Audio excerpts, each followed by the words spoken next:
Donc, Pirkei Avot, Perek Sheni. Rabbi Omer, Ezoi derech yeshara sheyavor lo ha'adam. C'est quoi le chemin droit que l'homme doit essayer de choisir dans sa vie, hein? C'est une question très générale, mais qui va se poser sur beaucoup de choses. C'est quoi le chemin droit que je dois choisir? Alors la Mishnah nous donne une règle.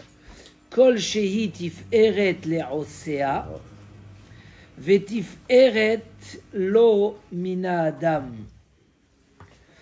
Alors, plusieurs façons d'expliquer qu'est-ce que ça veut dire. Hein? La pashtout, c'est les choses qui donnent fierté à ceux qui les font. Et que les gens félicitent ces actions-là. Ça veut dire, on te dit, voilà, si toi tu sens que c'est quelque chose de bien et que les gens te félicitent, tu sais que tu es dans un droit chemin. S'il manque un des deux, que toi-même tu sens que c'est pas me'achouz, ou que les gens, tu sens qu'ils ne sont pas très d'accord avec toi, pose-toi deux questions. Peut-être que ce que tu fais, c'est pas extraordinaire.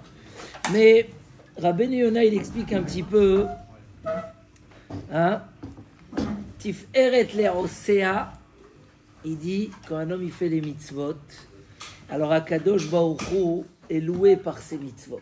Donc celui qui a fait les mitzvot, Tif eret prend des choses qui sont une fierté qui viachol pour Akadosh Baruch Hu, et ils sont aussi une fierté, hein, par l'homme qui fait cette mitzvah. Et là, Tif eret lomina adam, Rabbeinu Yona nous dit quelque chose de très intéressant. C'est quoi Tif eret lomina adam? Il dit Rabbeinu Yona, sheyaseh ha mitzvot bizmanam. Hein? Faire les mitzvot en leur temps. Parce que quand quelqu'un il te voit faire la tefila en retard comme ça, qu'est-ce qui se passe? Il est... des fois même madame, elle voit le mari faire sa tefila à sa maison, elle dit qu'est-ce qui se passe? Vous connaissez l'histoire de celui qui a dit à Rav Chaim Kanevski Zatzal, il lui a dit je crois que j'ai un enfant avec une neshama. Toute la journée il essaye de mettre des tefilines, il a des cordes comme ça. Il a dit, il te voit trop prier à la maison, c'est pas normal.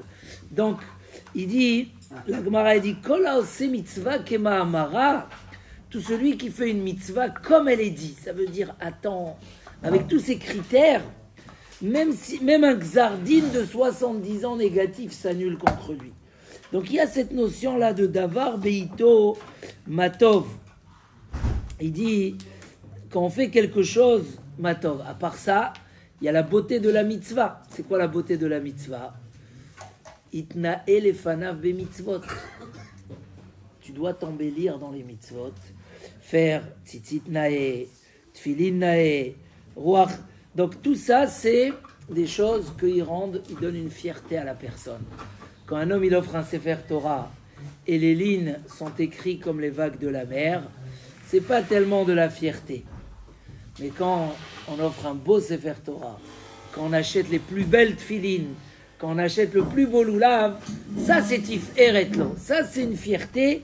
Et donc essaye de choisir dans ta vie des choses que tu sais d'avance, que tous ceux qui vont les voir, ils vont dire waouh, voilà, il a fait une belle tfila, il a fait une belle mitzvah. Ça c'est le pshat d'après Rabbeinu Yona, tif eretlo min ha'adam. Après il amène que le Rambam, il explique ça sur la générosité, sur les midot, que dans tout ce qu'on fasse dans notre vie, hein, toujours choisir le chemin du milieu. Ne pas être dans les extrêmes, dans quoi que ce soit. Mida ha'em tsaït. Alors il dit par exemple, c'est quoi tif eret lomina adam? Qu'est-ce que les gens y félicitent beaucoup? La générosité. Vous savez c'est quoi la générosité? Hein? Midat. Je sais pas parce qu'il y arrive. Midat anedivut. Quoi de neuf? Non, ça ne veut pas ouvrir. Regarde. C'est quoi midat anedivut? La générosité. Quelqu'un par exemple qui va être trop généreux ou trop radin, alors on n'est pas fier de lui. On est, hein, on voit les choses. Hein? Même trop généreux, ça marche pas? Même trop généreux, c'est pas bon, parce qu'il risque de se mettre en difficulté et de se causer des problèmes. Tout excès. Il dit, Chazak, Achaoev et Tamamon, celui qui aime l'argent, et il le garde bien. Mais Mitiaetz banedivut, il réfléchit dans la générosité. Il fait de l'ordre pour qu'en même temps, il ait suffisamment pour lui et qu'il puisse faire le maximum de bien à Tov et à Yachar avec ses moyens. Ça, c'est les belles midot. Donc en tout cas, le premier conseil qu'on donne à l'homme sur le droit chemin à prendre dans la vie, c'est quoi? C'est d'avoir un chemin comme ça qui n'est pas critiquable. Voilà. Que tu sais que Hachem il est fier de ce que tu fais, que toi tu es fier de ce que tu fais, et que les gens autour de toi t'admirent. Voilà. Et ça, c'est soit, comme on a dit, en faisant les mitzvot à temps et correctement, soit dans les midot, être celui qui est dans le juste milieu, soit tout simplement de se tester quand tu vois qu'il y a des critiques sur ce que tu fais, c'est que peut-être il faut améliorer quelque chose. Ça, c'est le premier conseil de Rabbi. Veve, Zahir be mitzvah kala kebachamura. Fais attention, ne néglige pas la mitzvah la plus légère comme la mitzvah la plus importante. Chez Enata Yodea Matan Scharat Shel Mitzvot. Tu ne sais pas la récompense de mitzvot. Tu ne sais pas. Les punitions dans la Torah, ils sont marqués. Sur ça, Karet, Mita, Malkout, etc. Mais la récompense sur les mitzvot, elle n'est pas marquée dans la Torah. Pourquoi? Pour pas qu'un homme laisse une mitzvah pour une autre mitzvah. C'est-à-dire qu'un homme puisse tout prendre et être habillé de toutes les belles qualités. Mais chez Enata Yodea, ça veut dire qu'en fait, l'homme ne sait pas, des fois une petite mitzvah qui a été faite avec difficulté, elle peut avoir un mérite énorme. Ha'elef lecha shelomo, ou mataim lanotrim et pirio. Celui qui fait une mitzvah sans difficulté, mataim, 200. Si c'est betzahar, ha'elef lecha shelomo. La récompense de la mitzvah, c'est 1000 fois. Ça veut dire c'est énorme. Des fois, une petite mitzvah peut avoir des conséquences énormes. Il dit le Rambam, personne ne peut peser la valeur d'une mitzvah. Des fois, tu as reçu quelqu'un avec gentillesse et sourire.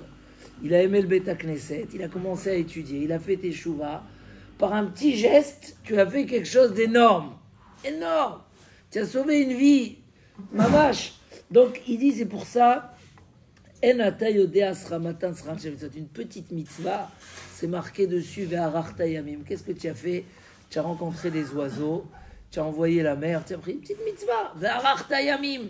Donc, tu sais pas. Donc, un homme, il doit s'habituer à savoir que la dimension des mitzvot ne se fait pas selon ce que l'homme considère, mais selon d'autres dimensions. Et donc, à partir de là, la plus petite mitzvah, il faut lui donner de la valeur comme la plus grande mitzvah. Hein, c'est le secret de Dikduk be-mitzvot. C'est marqué, on l'a étudié dans Mesilat Yesharim. Shiure mitzvah, me'akvin et apuranut. Shiure, c'est quoi shiure? Les shiraim. Les restes, les petits restes, comme après qu'on a mangé la challah, il reste. Les restes de la mitzvah empêchent les malheurs. Un homme arrive, chas shalom, comme il s'est passé il y a quelques années, une épidémie, des problèmes, un accident, Hashem Irachem. Parce qu'il a fait attention aux petits détails de la mitzvah, on l'a protégé, on l'a sauvé. Parce que shiure mitzvah, me'akvin et apuranut. Donc, il ne faut pas calculer selon notre esprit, mais savoir que ça a des autres dimensions. Veve, mechachev, hefsed mitzvah, keneged schara. Quand tu perds une mitzvah, essaye de voir. Non, alors, quand tu perds pour une mitzvah, regarde le salaire que tu as. Non, moi aussi je l'explique. Quand tu perds à cause d'une mitzvah, comme par exemple tu donnes ton argent, comme tu perds ton temps, tu arrives tard au travail, tu dis, waouh, F7 mitzvah, j'ai perdu pour une mitzvah. Keneged schara. Regarde le mérite, c'est 1000 fois plus. Donc qu'est-ce que tu dis maintenant, je perds quelque chose pour la mitzvah? Quand tu as du mal à faire une mitzvah parce que tu sens que tu perds quelque chose, sache que ce que tu gagnes par derrière, c'est des milliers de fois de plus. Donc toi, tu as fait un petit chesed, une petite tzedaka, tu as fait un effort le matin, à cause de ça, tu n'as pas pu prendre ton café au lait. Tu perds à cause d'une mitzvah, encourage-toi par sa récompense, qui est, il dira Benu Yona, Kiflaim elef pe'amim mina efsed. Des milliers de fois plus que ce que tu as perdu, ou basé loim la'acham ikavod. Sache que tu n'as pas perdu, mais tu as beaucoup gagné. Ou sera avera, quand tu gagnes pour une avera. Keneged efseda, regarde ce que tu perds par derrière. Le machal connu du Chafetz Chaim, que le Yetzer Hara, il essaye de nous vendre le plaisir des averot. On dit, allez, c'est pas grave, c'est un petit kiff. Mais tu calcules pas qu'est-ce que tu perds par derrière. Il dit qu'un jour, un homme, il achetait des sacs de blé chez un paysan. Mais le paysan était bête. Et donc, il savait même pas compter. Il avait peur de se tromper. Il a fait une condition. Sur chaque sac qu'on met, on met une petite pièce dans un ustensile et on compte avec ça. Donc, il lui a pris 1000 sacs de blé et chaque sac qu'il prenait, il mettait une pièce. À un moment, le paysan, il a dit « Waouh, il y a beaucoup de pièces dans ce verre-là. » Il a volé quelques pièces. Mais en fait, chaque pièce qu'il a volée, il a perdu un sac de blé qui valait 1000 fois plus que cette petite pièce. Et lui, il a eu le Yetzer Hara, comme ça, il a pris dans sa poche, il a volé. Il dit « Mais tu as gagné 10 centimes, tu as perdu 100 euros. » Mais il n'avait pas cette rochma de comprendre. Il dit, le Yetzer Hara, des fois, il nous dit, donc quand il y a un Yetzer Hara, c'est dur, tu sais pas, c'est très cachère ou pas. Est-ce que je peux manger là, je peux pas manger là? Est-ce qu'il y a un risque de machin? Rappelle-toi, si tu gagnes quelque chose dans une Avera, rappelle-toi ce que tu perds par derrière. Il y a une histoire comme ça dans la Gemara avec Rabbi Akiva. Parce que malheureusement, des fois, on entend aujourd'hui des gens qui détruisent leur vie, qui la brûlent pour un petit Yetzer Hara d'amour ou des choses comme ça. Il y a cette histoire avec Nathan Tzutzita. Nathan Tzutzita, Rabbi Akiva était avec ses élèves, il voit un homme qui s'appelait Nathan, où il y avait une colonne de feu sur sa tête, comme ça, de lumière. Alors Rabbi Akiva, il a dit, vite, il faut qu'on aille l'interroger. Ils sont partis lui demander non, il ne savait même pas ni lire, ni écrire, rien, il ne connaissait rien. Alors dis-moi quelle mitzvah tu as fait, c'est pas normal. Il dit que oui, il avait envie d'une femme et elle a été emprisonnée. Il est parti, il a proposé de la délivrer, il a délivré. Et par reconnaissance, il lui a demandé de fauter avec lui. Elle lui a dit qu'elle n'avait pas le choix, elle ne pouvait pas lui refuser après le bien qu'il lui a fait. Mais elle lui a expliqué 2 minutes, réfléchis. Là, tu as fait une mitzvah énorme, Pidyon Shvuim. Tu as un Olam Haba extraordinaire. Si tu fautes, par un que tu perds toute ta mitzvah. Mais tu as perdu tout ton monde éternel. Comme ça, elle lui a dit des mots. Et ça l'a marqué. Et il s'est éloigné de la faute. Et là, il dit Rabbi Akiva, il lui a dit, si tu sais ce que tu as maintenant sur ta tête, une lumière du ciel qui brille. Et Rabbi Akiva l'a pris chez lui au Beth Midrash, lui a enseigné la Torah et c'est devenu un grand chacham. Mais on ne peut pas imaginer comment un petit calcul que l'homme il dit, je gagne pour la mise, je vole quelque chose. Comme j'ai dit l'autre fois, on a vu dans les caméras quelqu'un qui a volé de la tzedaka. D'accord? Donc, quand après j'ai entendu des trucs sur cette personne, bon, bien sûr, je lui ai parlé, etc. Mais il ne peut pas me dire. Il me dit, non, c'est pas vrai, on parle du mal de moi. Je lui dis, mais je sais pas, moi j'ai vu. Il y a les caméras, j'ai vu. Qu'est-ce que tu veux plus que ça? La caméra. Mais quand tu vois, alors cet homme-là, qu'est-ce qu'il a pris? Il a pris 2 euros dans la tzedaka, mais qu'est-ce qu'il a perdu? Alors là, c'est rien, il a perdu parce qu'une personne ou 2 personnes sont au courant, parce que Vadaï, qu'on va pas. Mais des fois, un homme, qu'est-ce qu'il perd? La honte éternelle, le perd. Donc, si un homme, il s'habitue de peser, il y a d'autres façons d'expliquer cette Mishnah, mais Rabbeinu Yonah l'explique comme ça. Calcule, quand tu perds pour une mitzvah, tu perds, hein, tu es en retard au travail là, tu perds, réfléchis, qu'est-ce que tu gagnes par derrière? Des milliers de fois plus. Et quand tu gagnes pour une avera, dis-toi, c'est pas gagné. Ça a l'air d'être gagné, mais c'est pas gagné. C'est comme quelqu'un qui t'a donné de la marchandise pourrie. Il y a aujourd'hui tous les jours des gens qui se font attraper à l'aéroport parce qu'ils ont fait passer de la marchandise interdite. Et après, ils pleurent, ils sont en prison et des années de soucis, etc. Pourquoi je suis rentré dans ça? Oui, mais on me donnait 1000 euros pour la valise. Mais je t'en prie, 1000 euros, c'est 1000 euros pourris. C'est ce qui nous donne le Yetzer Hara. Et ça, il faut s'habituer à calculer. Istakel bishlosha dvarim ve'en ataba lidei avera. Regarde bien 3 choses et tu fauteras jamais de ta vie, tu fauteras. Da malema alamimach, regarde qu'est-ce qu'il y a en haut de toi. Aïn Roa, un œil qui te voit. Ozen Shomat, maintenant ils ont fait des caméras qui enregistrent. Donc quelqu'un il dit regarde qu'est-ce qu'il a dit sur moi au bureau. Il fait écouter. Ozen Shomat, une oreille qui écoute. Vechol Ma'asecha Basefer Nichtavim. Tous tes actes sont écrits. Ça c'est un moyen d'avoir Hirat Shamayim. Il dit le Chafetz Chaim, il disait quand la technologie commençait, il n'y avait pas encore les téléphones. Hein. Il y a 35 ans, il y avait les portables. Il n'y avait pas encore les portables. Hein. Nous, on a connu cette période où il n'y avait pas les téléphones. Aïn Roa, s'habituer qu'on est surveillé. Voilà, comme l'histoire que je vous ai racontée de celui qui s'est servi. Et c'est pas quelqu'un qui est considéré comme un malhonnête. Hein. Un jeune qui avait un Yetzerara, comme ça. Aïn Roa, on te surveille à Kadosh Baruch Hu. Il y a cette histoire avec Rav Zundel de Salant. Rav Zundel de Salant, c'est le Rav de Rav Israël Salanter, un grand mamash, un des Gdolé Israël, mamash de la génération d'il y a 200 ans. C'était le Rav de Shmuel, Rav Shmuel Misalant aussi.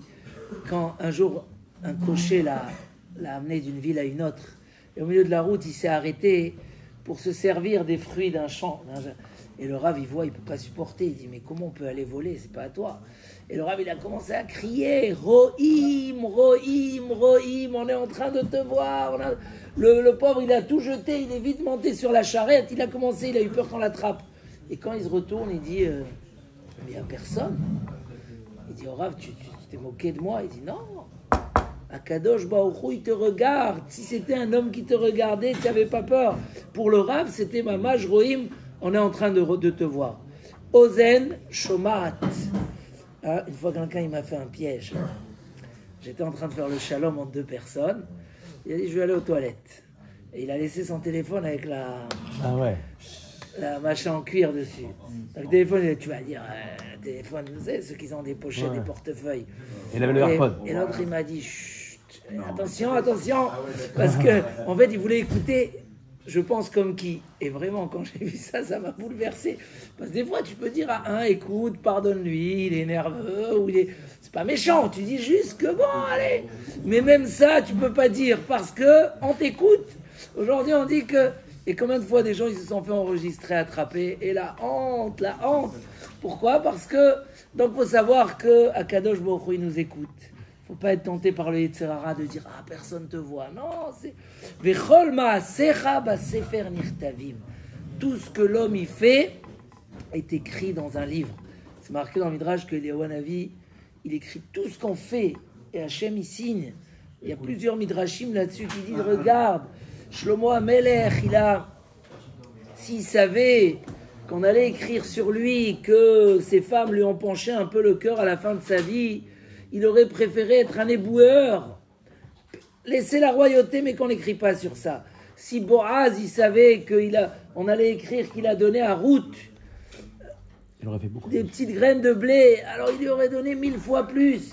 Si Aaron à Cohen, il savait que c'était écrit dans la Torah qu'il va sortir accueillir son frère avec joie, il serait sorti accueillir Moshe avec des tambours et des guitares.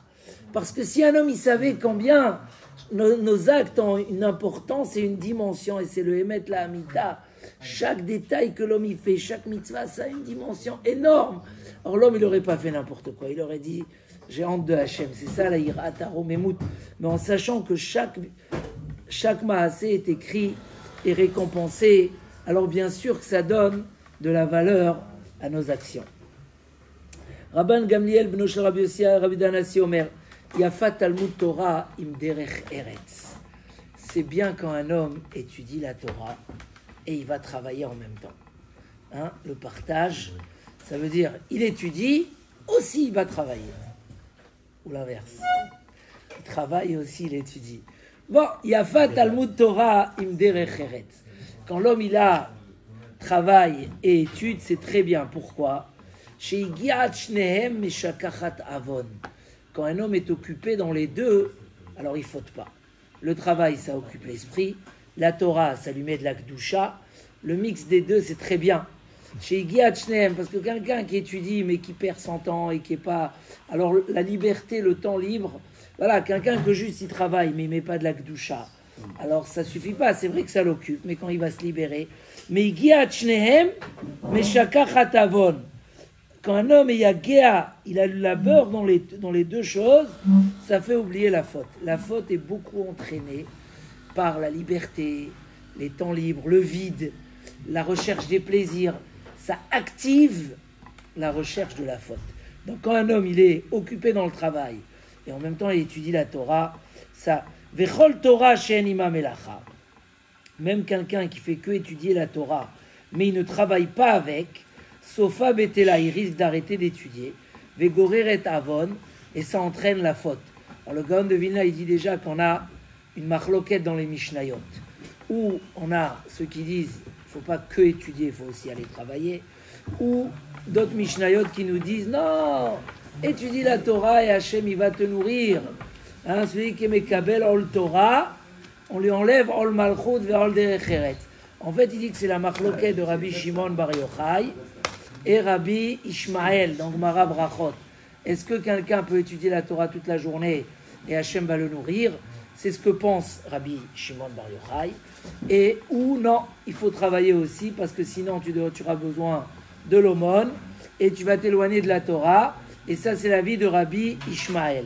Et la halakha, elle a été tranchée que la majorité, le chemin de la majorité, c'est d'aller travailler.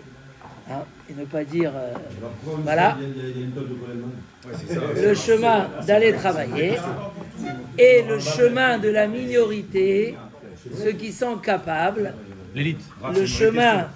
Le chemin de la minorité, c'est quoi? C'est de faire étudier toute la journée. Maintenant, le Rambam, lui, tranche comme Rabbi Ishmael. Et il dit que, ah là là, attention, alors, demande là-bas le Kesef Mishneh, Rabbi Yosef Karo. Écoute la réponse. C'est une bonne question. Répond le Rabbi Yosef Karo. Répond le Rabbi Yosef Karo, Baal HaShulchan Aruch. Deux réponses pourquoi il y a beaucoup de kolélim aujourd'hui. Un, parce que c'est une marloquette rishonim, et on voit même que c'est une marloquette à Mishnayot, donc on ne tranche pas forcément comme le Rambam. Deux, que les générations se sont tellement affaiblies que si on fait que le chemin A, il n'y aura plus de Talmidei Chachamim. Parce que les gens, ils ont mal à jumeler les deux d'une bonne façon. Parce que le Rambam, quand il dit attention, il faut travailler, hein, obligé et tout, il dit combien il faut travailler, combien il faut étudier. 3 heures de travail, 9 heures d'études. Donc c'est bien. Dans ce cas-là, on aurait eu beaucoup de Talmidei Chachamim. Mais vu que les générations sont faibles et ils n'ont pas la capacité d'étudier autant, donc aujourd'hui on fait les Kolelman qui assurent le Olam HaTorah, mais celui qui n'est pas Kolelman, il doit bien mélanger les deux et pas être un rentier sans rien faire, parce que la batala amène à la faute. J'ai une question là-dessus. Oui. La batala, Batala. Ne rien faire. J'avais un restaurant chez moi qui s'appelait Batala. Batala, c'est ne rien faire. Bitoul, Batel, Batlan. Batlan, c'est quelqu'un qui ne fout rien. Non. j'ai une question. C'est les Kolenman qui étudient comme ça. Les sans la Shana, c'est une vraie question. On fait du moussard, on étudie des référettes, le Shalom Bayit, etc. Oui. Quand on entend qu'il y a des femmes qui travaillent, qui s'occupent de tous les enfants, qui travaillent, machin, etc., et que c'est dur pour elles et que ça déséquilibre le Shalom Bayit, est-ce que quand ils étudient Non, évidemment, ce chemin-là, c'est uniquement en accord. C'est-à-dire qu'aujourd'hui, Parinque, c'est des kolélim qui payent. Donc, c'est pas de la tzedaka que l'homme y demande. Mais au contraire, c'est honorable. Mais en plus de ça, le mari il a un accord avec sa femme, qu'elle veut qu'il soit Talmid Chacham. Et donc, elle prend sur elle les jours du travail. Évidemment, celui qui le fait, voilà, c'est le mérite de la femme. Parce que Béhémet, la femme, elle est Issachar Zevouloun avec son mari. Pas que les femmes d'Avrechim, même vos femmes. Quand une femme elle permet à un homme d'aller le soir à un cours de Torah, etc., c'est marqué Mfourage dans la Gemara. Elle est le Zevouloun. Et elle partage, mamache, la moitié de la Torah avec son mari, parce que c'est grâce à elle qu'il étudie. Ok, on va terminer.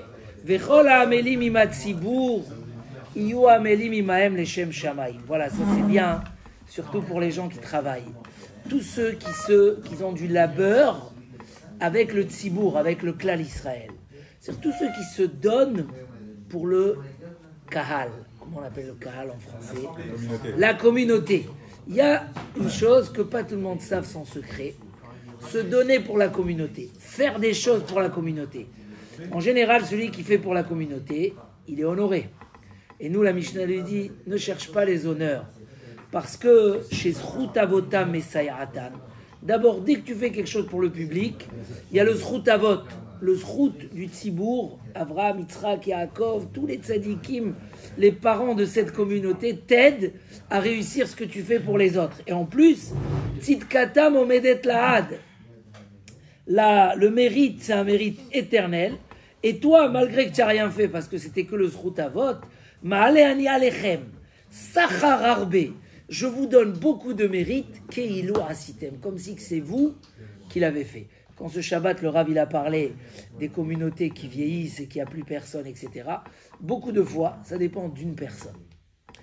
Il y a des communautés qui étaient supposées à être presque Chazvé Shalom terminées, et une personne qui est venue et qui a organisé des fois, des communautés dans des endroits perdus, et il y a ça, et la communauté elle est vivante. Pourquoi? Il y a quelques personnes, ou des fois une, qui a pris en charge de faire pour les autres, mais ils galèrent. Il passe du temps. Une fois, quelqu'un il m'a dit waouh, qu'est-ce que j'ai fait de devenir président?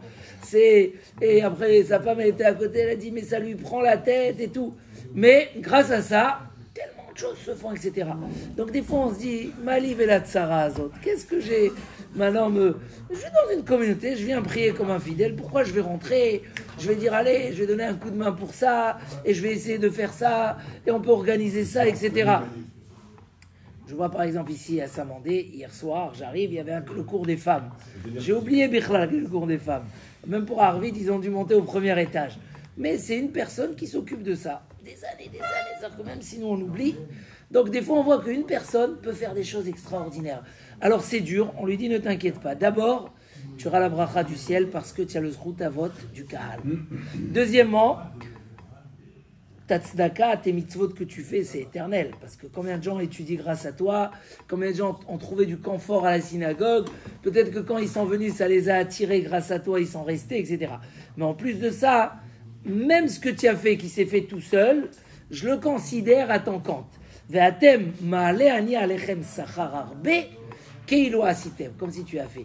Je crois que c'est un désir de chacun d'avoir comme ça un petit lien avec ce qu'on appelle le tzibour. Pas forcément être le président de la communauté, mais prendre sur soi, dire voilà, moi je vais m'occuper de ça. Alors, regardez, Baruch Hashem, combien de fois on a hésité?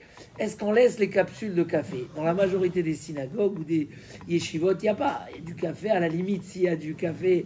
Mais Baruch Hashem, il y a des gens, ils ont dit non, nous on offre les capsules. Donc ça ne nous coûte rien. Et Baruch Hashem, ces gens-là, tous les matins, après, on veut un bon café. Allez. Et des fois, c'est une bêtise. J'ai pris sur toi, appelez-moi. Dès qu'il n'y a plus de capsule, appelez-moi. Qui c'est Savoir que des fois, quand on fait des choses pour le tzibour, ça a une autre dimension. Bon, bien sûr, tout l'Arzakat Torah. Voilà, ce Shabbat, le Rav, il était là, il nous a fait des super shiurim, le Rav Dreyfus. Et il a dans ses trucs, il a dit je ne demande rien, juste mon billet, etc. Il m'a dit merci que vous payez. J'ai dit c'est pas moi qui paye le billet, c'est le kahal. Ça veut dire tout ce qui est fait, réellement est fait grâce à ceux qui s'investissent. Savoir que être au Sekimatzibour, c'est un zchut très particulier. On va terminer encore une dernière Mishnah. Et cette fois-ci, elle est très intéressante. Mishnah Zaïd, Ouaya Omer. Lui, il disait, c'était qui lui? Alors, il faut aller dans les Mishnah d'avant. Et je crois que ça va vous intéresser. C'est Hillel. Hillel, il disait comme ça. Marbe Bassar, Marbe Rima. Un homme qui mange beaucoup et il grossit. Bon, il se fait beaucoup plaisir. Il se fait beaucoup plaisir. Mais réellement, quand tu vois le résultat, bon, qu'est-ce qui reste? Le poids. Et pour pas dire la rima, c'est encore plus embêtant que ça. Marbe Nechassim, Marbe Deaga. C'est pas qu'il faut pas avoir beaucoup de biens, mais le Mishnah vient nous expliquer que dans la vie, quand on veut beaucoup, d'accord, il y a un prix à payer par elle. Donc beaucoup de biens, c'est beaucoup de soucis, d'accord. Marbe Nashim, Marbe Kshafim. À l'époque, il pouvait avoir beaucoup de femmes. Sorcellerie. Attends, écoute, on finit cette Mishnah. C'est important. Marbe Shfachot, Marbe Zima. Quelqu'un qui avait beaucoup de femmes de ménage. C'était Marbe Avadim, Marbe Gezel. Beaucoup de serviteurs, beaucoup de vols. Marbe Torah, Marbe Chaim. Un homme qui fait beaucoup de Torah, il se donne de la vie. C'est la vie. Hein? Où c'est marqué que la Torah, ça amène la vie? Oh, et où c'est pas marqué? Irat Hashem Tosif Yamim.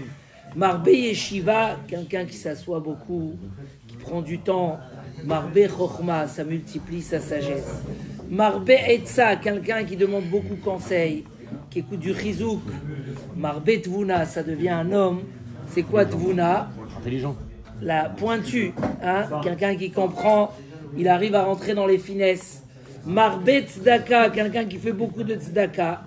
Marbe Shalom, il dit Marbe Shalom Baolam, les gens ils profitent de ce qu'il donne. Et grâce à ça, il fait beaucoup de bonnes choses. Kana Shem Tov, quelqu'un qui s'est acheté un bon renommé. Et le bon renommé, c'est pas quelque chose d'extérieur. Nous, on tape pas les mains facilement à quelqu'un. On lui cherche ses défauts, etc. Donc si les gens disent waouh, celui-là c'est un Baal Chesed. Je leur ai raconté hier que c'était la Iloula de Rabbi Shaya Mikastir. Hein, en Israël, ils font beaucoup de bruit de cette Iloula. Il est enterré en Hongrie. Donc ils s'en vont tous en Hongrie. Hongrie. Et ils ont raconté que c'était un Baal Chesed d'un niveau incroyable. Et que le jour de son départ, il sentait qu'il allait mourir. Il a appelé la femme qui faisait le manger dans sa synagogue. Il lui a dit, regarde, prépare des bonnes casseroles de viande, parce que bientôt, il dit, je vais partir de ce monde, et beaucoup de gens vont venir de tous les pays pour m'accompagner. Et peut-être qu'il y aura des gens qui n'auront pas de quoi manger, parce que tu peux préparer des casseroles de viande. Ils ont dit, regardez, tellement il était dans le chesed, que quelques heures avant de partir, à quoi il pense? Ah, qu'est-ce que les gens ils vont manger tellement? Donc, Kana Shem Tov, un homme qui s'est acheté un bon renommé, Kana Le'atzmo, c'est une richesse personnelle. Kana Lo Divrei Torah, un homme qui a acquis la Torah, Kana Lo Chaya Olam Haba, il s'est acheté l'éternité. En fait, qu'est-ce qu'elle veut dire cette Mishnah quand elle met les réussites matérielles face aux réussites spirituelles? Les réussites matérielles, c'est Kana Le'atzmo. C'est une acquisition, c'est toi. C'est pas tu as beaucoup de biens. Tu as beaucoup de biens, c'est bien. Mais ça amène des soucis. Pourquoi? Parce que c'est extérieur à toi. Toi, tu aurais voulu aller dormir tranquillement. Mais il y a des choses qui t'appellent. Waouh, cet immeuble-là, j'arrive pas à le vendre. Là-bas, j'ai un locataire qui paye pas. Donc, tout ce qui est extérieur à l'homme, c'est une nécessité. Mais ça entraîne des choses négatives parce que c'est pas l'homme lui-même. Alors que les qualités spirituelles, Kana Lo Shem Tov, quelqu'un qui s'est assis un bon renommé. C'est quoi un bon renommé? C'est des caractères personnels, c'est des qualités personnelles. Comme il dit le Maharal, Keter. Keter, c'est la couronne. Combien c'est la couronne? C'est 613, 620. Parce qu'on fait rentrer dedans les... Si tu prends la moitié de la couronne, elle rentre dans la tête, la moitié reste à l'extérieur. C'est combien la moitié? C'est 310. Yesh. On dit que chaque tzaddik, Hachem, il lui prépare 310 mondes. Shai Olamot. Pourquoi que 310? Parce que l'homme, il garde la couronne, ce qui est rentré dans lui. Ce qui est resté à l'extérieur, ça reste à l'extérieur. La vraie richesse, c'est ce que la Mishnah veut nous mettre l'un face à l'autre. On a besoin de tout. Mais quand même tu réussis plus dans l'extérieur, ça se contredit à toi un moment et ça devient une galère. Ah, tu as plein de serviteurs, mais au final ils te volent, les servantes elles essayent à faire fauter, les biens ça t'inquiète, etc. Alors que, donc si dans la balance, des fois il faut rajouter plus dans les choses extérieures ou dans les choses intérieures, Kana Lo Shem Tov, Kana Le'atzmo, Kana Lo Divrei Torah. Donc dans la vie, on est obligé de s'occuper de tout. Mais dans quoi on doit mettre l'essentiel de notre énergie? Dans les choses qui sont intérieures, nos qualités personnelles. Qu'on devient, Bezrat Hashem, des gens qui ont un Shem Tov, Amen, qui brillent de réussite, de nos richesses personnelles, Bezrat Hashem. Bonne journée. Chazak.